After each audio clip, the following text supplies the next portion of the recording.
दोस्तों आज के करंट अफेयर में आप सभी का स्वागत है। आज ये कुछ इंपोर्टेंट 4 अगस्त के करंट अफेयर है जिनको हम देखेंगे। उनके साथ साथ कुछ क्वेश्चंस भी देखेंगे जो आपको बहुत ही ज़्यादा इंपॉर्टेंट है और उसके साथ कई सारे करंट अफेयर की चर्चा हम अवश्य करेंगे दोस्तों। और इसके लास्ट में टोक्यो ओलंपिक की कुछ जो महत्वपूर्ण घटनाएं घटित हुई है उनके बारे में भी हम चर्चा करेंगे, है ना दोस्तों। फिर क्या है, चलिए देखते हैं आज का पहला क्वेश्चन क्या है और फिर उसे हम बनाते कैसे हैं, है ना। 100% वैक्सीनेशन करने वाला देश का पहला शहर कौन बन गया दोस्तों?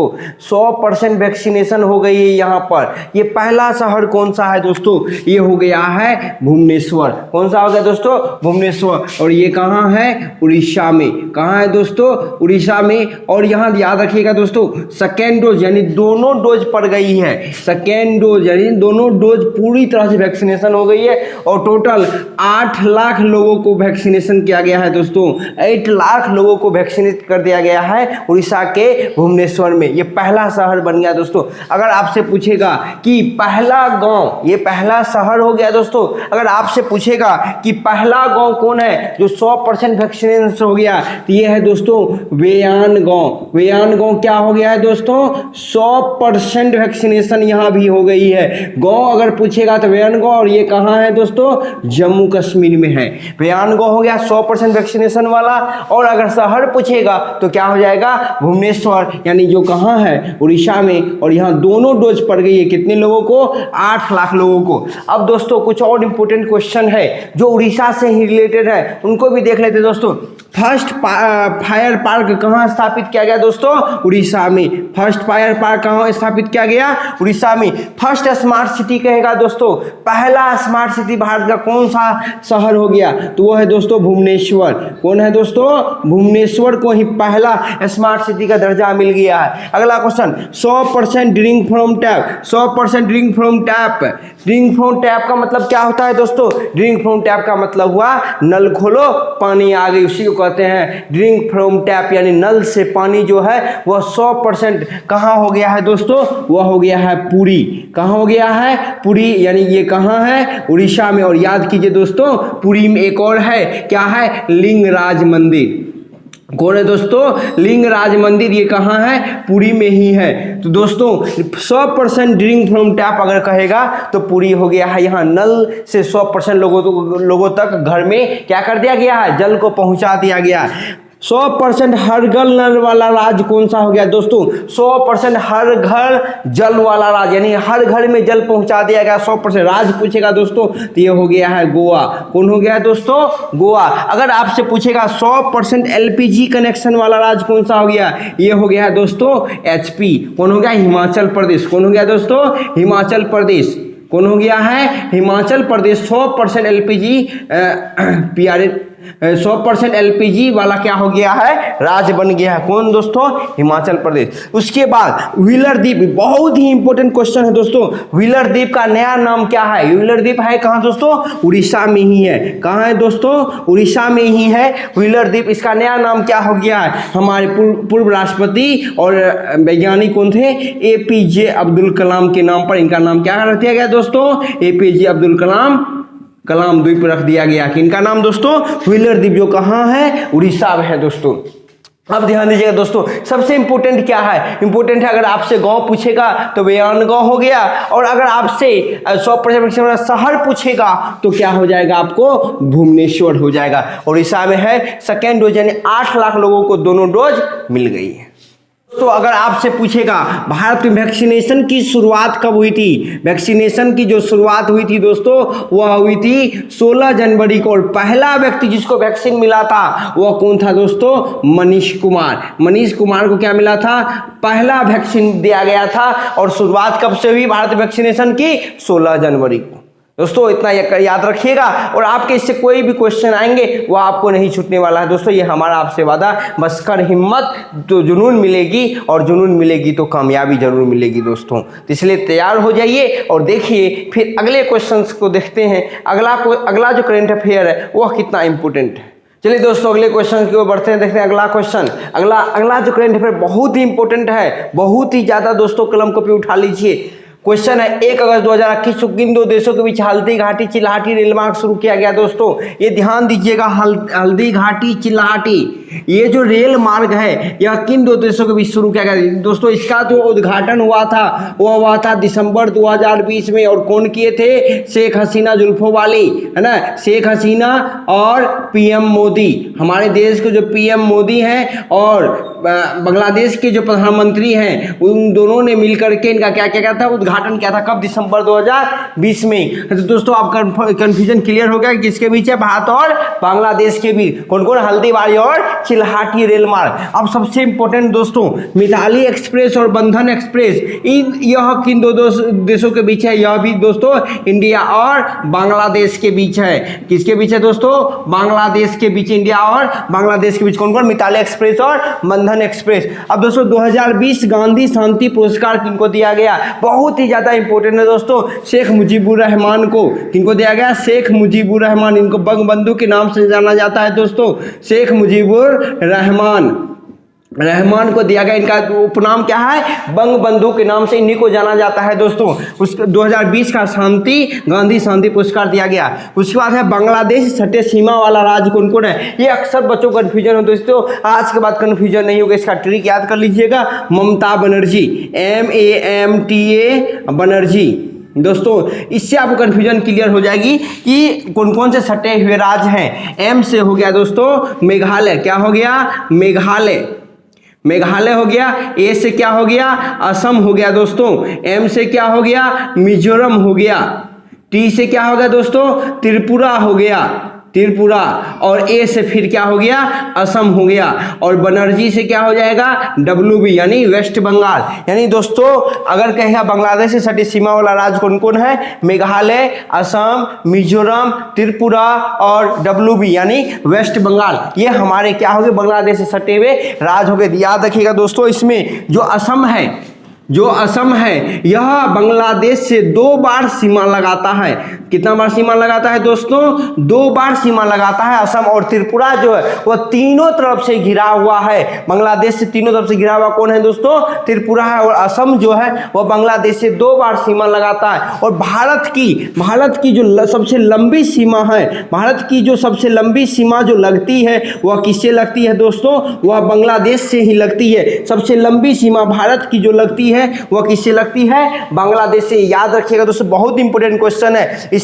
इसमें देखिए 3 क्वेश्चन बन गए। असम से क्या होता है? 2 बार सीमा लगती है। त्रिपुरा से तीनों तरफ से घिरा हुआ है। अगर पूछेगा भारत का कौन सा राज्य जो है वह बांग्लादेश से सबसे ज्यादा सीमा लगाता है, तो वह हमारा कौन सा है दोस्तों? पश्चिम बंगाल है।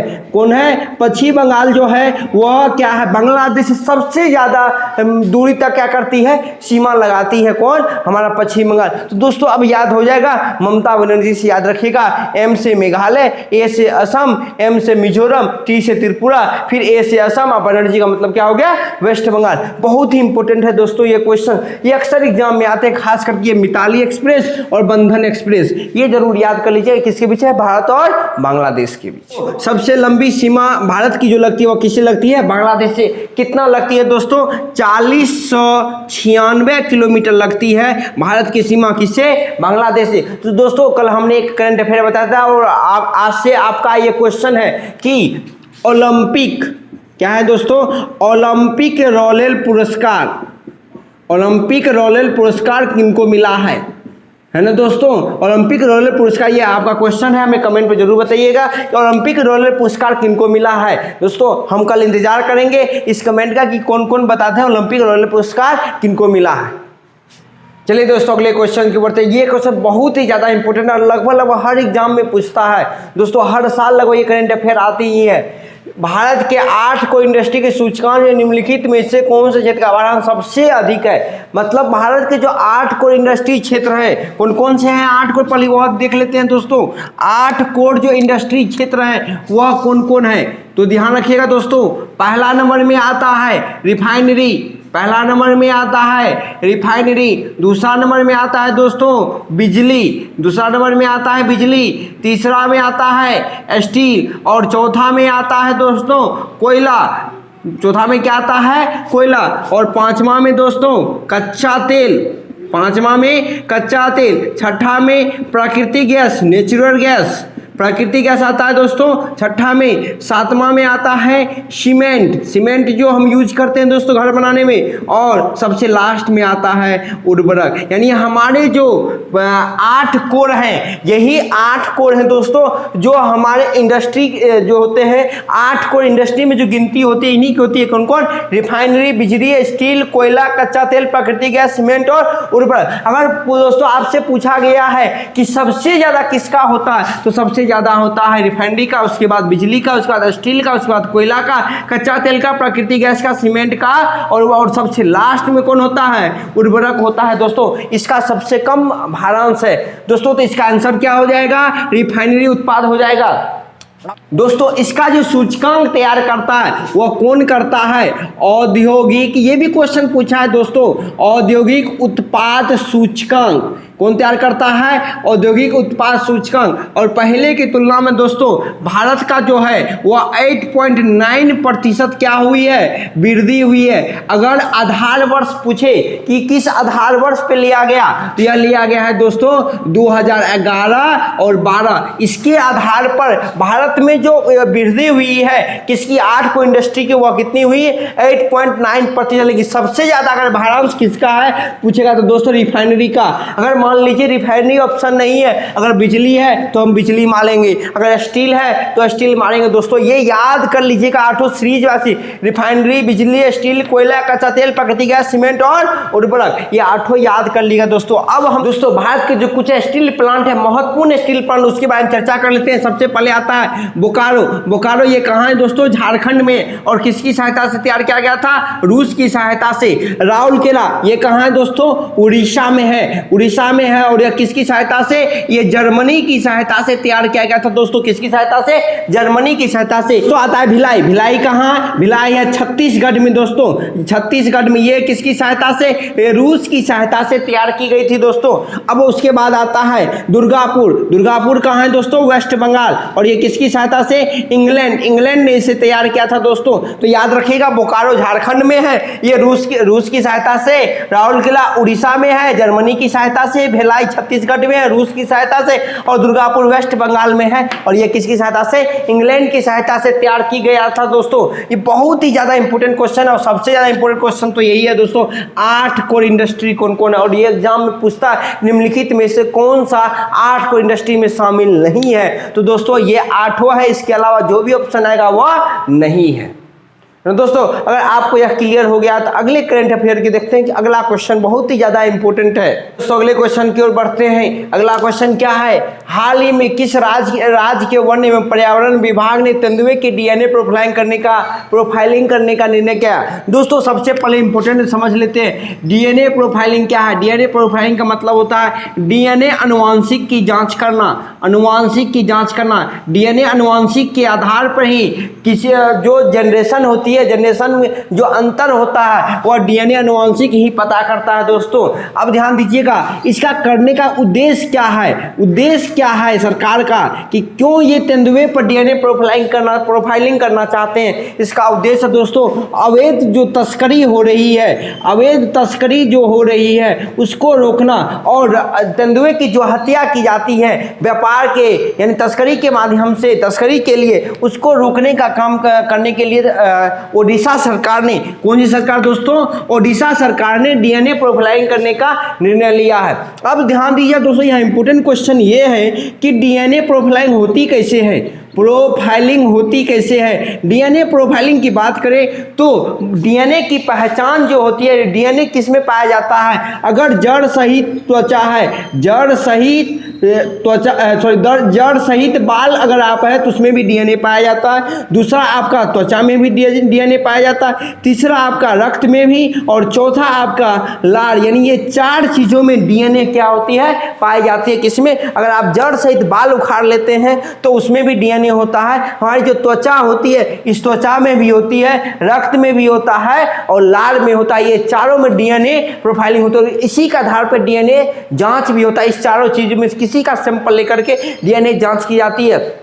तो ओडिशा सरकार ने यह निर्णय लिया कि तेंदुए की जो जनसंख्या घट रही है उसको नियंत्रण करने के लिए, अवैध जो तस्करी हो रही है उसको कम करने के लिए डीएनए अनुवांशिक डीएनए प्रोफाइलिंग करने का निर्णय लिया है। ये जो कि एक बहुत ही अच्छी कदम है, जिससे हमारे पर्यावरण को क्या होगा और ही ज़्यादा सुरक्षा पहुँचेगा और जो जानवरें विलुप्त हो रहे हैं उनको क्या करेंगे, हम रोक पाएंगे, है ना दोस्तों। ये उड़ीसा सरकार की बहुत ही महत्वपूर्ण कदम है। उड़ीसा के मुख्यमंत्री कौन है दोस्तों, नवीन पटनायक।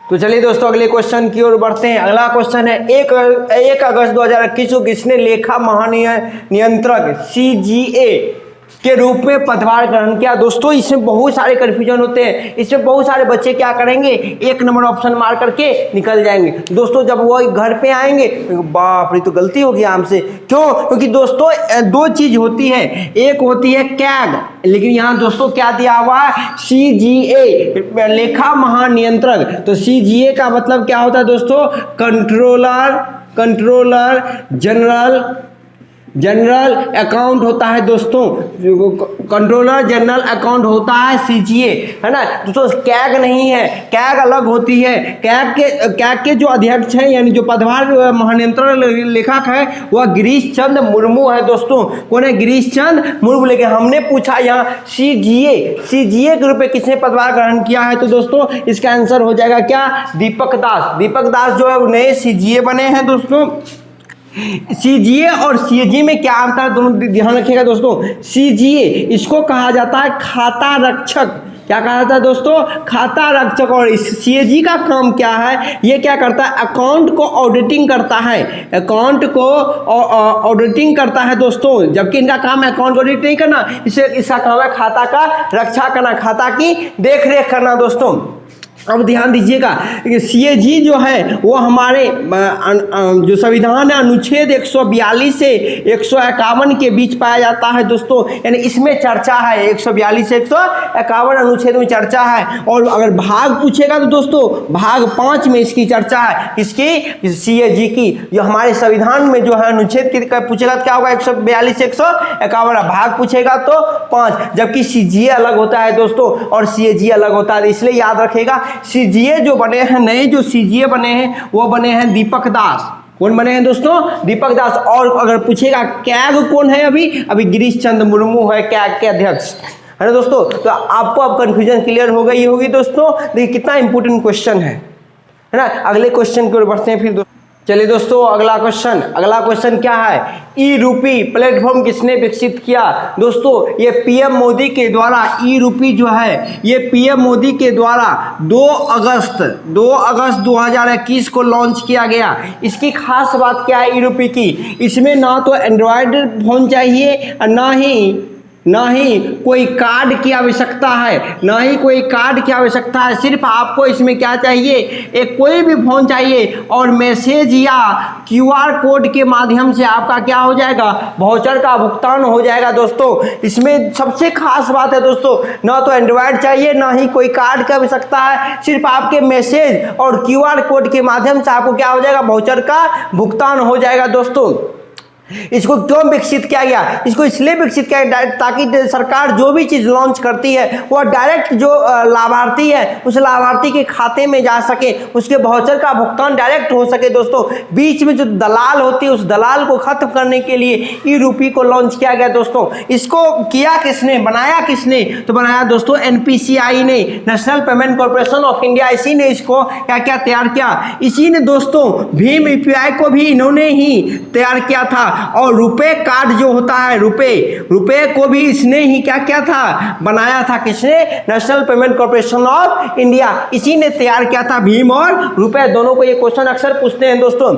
अब इंपॉर्टेंट क्वेश्चन और कुछ क्या है कि ई-नायरा क्रिप्टो करेंसी बहुत ही ज़्यादा इंपॉर्टेंट है दोस्तों। किसने जो है लॉन्च की ई-नायरा क्रिप्टो करेंसी को, किसने मान्यता दी, वह है दोस्तों नाइजीरिया ने दी। नाइजीरिया ने इसे क्या की, मान्यता प्रदान की, किसको, ई-नायरा क्रिप्टो करेंसी को। अब दोस्तों बिटकॉइन को लीगल घोषित किसने किया, एल सल्वाडोर ने क्या किया, इसे लीगल घोषित कर दिया। किसको, बिटकॉइन, ये करेंसी है है दोस्तों बिटकॉइन, एक करेंसी जैसे हम लोग का रुपया है उसी तरह से इसका क्या है बिटकॉइन है। भीम पेमेंट इंटरफेस को किस देश में लॉन्च कर दिया गया है भारत सरकार के द्वारा? दोस्तों ये किया गया है भूटान में। भूटान में जो है भीम ऐप को क्या किया गया, वहां भी लॉन्च कर दिया। भीम पेमेंट इंटरफेस को भी भूटान में क्या कर दिया गया दोस्तों, लॉन्च कर दिया गया। अब देखिए दोस्तों ये जो ई रुपया आया है ये बहुत ही ज़्यादा इम्पोर्टेंट है हमारे एग्जाम व्यू से भी और हमारे पर्सनल व्यू से भी, क्योंकि जो इसमें अब देखिए कोई भी हम इंटरफेस चलाते हैं, चाहे फ़ोन पे चलाते हैं या गूगल पे चलाते हैं, वह चलाते उसके लिए एंड्रॉयड की आवश्यकता होती है, कार्ड की आवश्यकता होती है। लेकिन दोस्तों ये एक ऐसा ई रुपया तैयार किया गया है जिसमें सिर्फ मैसेज और QR के कोड के माध्यम से आपको क्या हो जाएगा, वाउचर का भुगतान हो जाएगा। दोस्तों कितना इंपॉर्टेंट क्वेश्चन है दोस्तों, तो याद रखिएगा किसने तैयार किया, national payment corporation of India NPCI ने इसको क्या किया था, तैयार किया है। दोस्तों क्वेश्चन की ओर बढ़ते, अगला क्वेश्चन है हाल ही में जानी मानी शख्सियत मान कौर का निधन हो गया, वह कौन थी? तो दोस्तों यह एथलीट थी, धाविका थी। क्या थी? एथलीट में भी ये धाविका थी। अब ये प्रसिद्ध क्यों हो गई दोस्तों, इसका रीजन क्या है? इनकी जो मृत्यु हुई है दोस्तों 105 वर्ष की उम्र में हुई है। 105 वर्ष की उम्र में इनकी मृत्यु हुई। ये प्रसिद्ध क्यों जाना गया दोस्तों? इन्होंने न्यूजीलैंड के वेलिंगटन में, न्यूजीलैंड के वेलिंगटन में 102 वर्ष की उम्र में इन्होंने क्या किया था, 100 मीटर की रेस में गोल्ड मेडल जीता था दोस्तों इन्होंने। अब सोचिए 102 वर्ष की उम्र में 100 मीटर की रेस में इन्होंने गोल्ड मेडल जीत लिया, कितनी बड़ी अचीवमेंट है। इसलिए इनको दोस्तों 2019 में, किसमें, 2019 में नारी शक्ति सम्मान दिया गया था दोस्तों। नारी शक्ति सम्मान जो है इनको 2019 में मिला था। किनको? मान कौर को दोस्तों 2019 में नारी शक्ति सम्मान दिया गया था। अब सोचिए 102 वर्ष की उम्र में 100 मीटर की रेस को इन्होंने क्या कर लिया, गोल्ड मेडल जीत लिया, कितनी बड़ी अचीवमेंट है। इसलिए तो इनको 2019 में नारी शक्ति सम्मान दिया गया दोस्तों। कुछ और नाम है उसको ध्यान रखते हैं। भागीरथी अम्मा दोस्तों, इनका भी हाल ही में निधन हो गया। ये क्यों जानी जाती है, ये कहाँ की है, पहले यह ध्यान रखते हैं दोस्तों, यह केरल की है। कहाँ की है? केरल की है। और इन्होंने 105 वर्ष की उम्र में, है ना दोस्तों, साक्षरता की जो पात्रता परीक्षा है उनको इन्होंने पास किया था दोस्तों। बहुत बड़ी बात है, साक्षरता की जो पात्रता परीक्षा है उसको उन्होंने 105 वर्ष की उम्र में पास की थी। कौन? भागीरथी अम्मा। और कहाँ की थी? केरल की। ये गौरी अम्मा दोस्तों ये भी कहाँ की है? केरल की है। ये क्यों प्रसिद्ध है? ये इसलिए प्रसिद्ध है क्योंकि ये केरल की जो है, केरल की पहली महिला, याद रखिएगा दोस्तों, पहली महिला राजस्व मंत्री थी। राजस्व मंत्री बनी दोस्तों कौन? गौरी अम्मा जो है वह केरल की पहली महिला राजस्व मंत्री बनी। इसलिए यह दोस्तों यह इतनी ज़्यादा प्रसिद्धि है। कौन? गौरी अम्मा और भागीरथी अम्मा 105 वर्ष की उम्र में इन्होंने साक्षरता की जो पात्रता परीक्षा है उनको इन्होंने पास की। इसलिए तीनों नाम याद रखिएगा दोस्तों। एक नाम जरूर आपके एग्जाम में आ सकता है। कौन कौन? एक मान कौर जो एथलीट थी, है ना, जो धाविका थी, जो न्यूजीलैंड के वेलिंगटन में 102 वर्ष की उम्र में 100 मीटर की रेस में गोल्ड मेडल जीता, और दूसरा दोस्तों भागीरथी अम्मा, और तीसरा गौरी अम्मा। ये तीनों जरूर याद रखिएगा दोस्तों, आपके एग्जाम और पॉइंट ऑफ व्यू से बहुत ही ज़्यादा इंपॉर्टेंट। दोस्तों अगले क्वेश्चन के ऊपर, अगला क्वेश्चन है किस देश ने गिलगिट बाल्टिस्तान को अस्थायी प्रांत दर्जा देने के लिए कानून को अंतिम रूप दिया? दोस्तों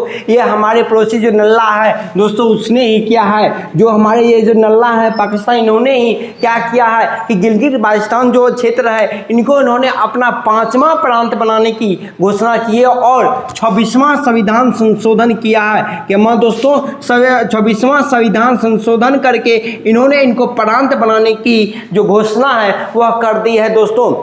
अब ध्यान दीजिएगा, इनको इन्होंने ऐसा किया क्यों? इनको डर है दोस्तों कि कहीं अमित शाह का दिमाग घुमा तो जो उन्होंने जम्मू कश्मीर को जो 2 यूटी में बदल दिया, हो सकता है गिलगिट बाल्टिस्तान को भी इन्होंने क्या कर दे, यूटी में बदल दे। इसलिए इन्होंने सोचा है कि गिलगिट बाल्टिस्तान को जो है यह हम अपने प्रांत यानी 5वां प्रांत बना लेते हैं, ताकि यह हमारे में क्या हो जाएगा, शामिल हो जाएगा। दोस्तों अगर आप मैप देखे होंगे, ये जो वाला इलाका है यहाँ पे तो हमारा पाकिस्तान है दोस्तों, दोस्तों ये वाला जो इलाका है यही गिलगित बाल्टिस्तान है दोस्तों। यहाँ तो आपको हो गया क्या दोस्तों, जम्मू कश्मीर हो गया, ये लद्दाख हो गया और ये यहाँ पर अक्साई चीन है दोस्तों। और ये वाला जो इलाका गिलगित बाल्टिस्तान, इसको उन्होंने 5वां प्रांतीय बनाने की घोषणा कर दी दोस्तों। याद होगा आपको जब हमारा देश आज़ाद हुआ तो 1947 ईस्वी में इन्होंने क्या किया, पाकिस्तान ने अपने सैनिकों को कवालिया बना करके उन्होंने जम्मू कश्मीर में क्या कर दिया, आक्रमण कर दिया। और ये जो गिलगित बाल्टिस्तान वाला जो क्षेत्र है इस पर इन्होंने क्या कर लिया,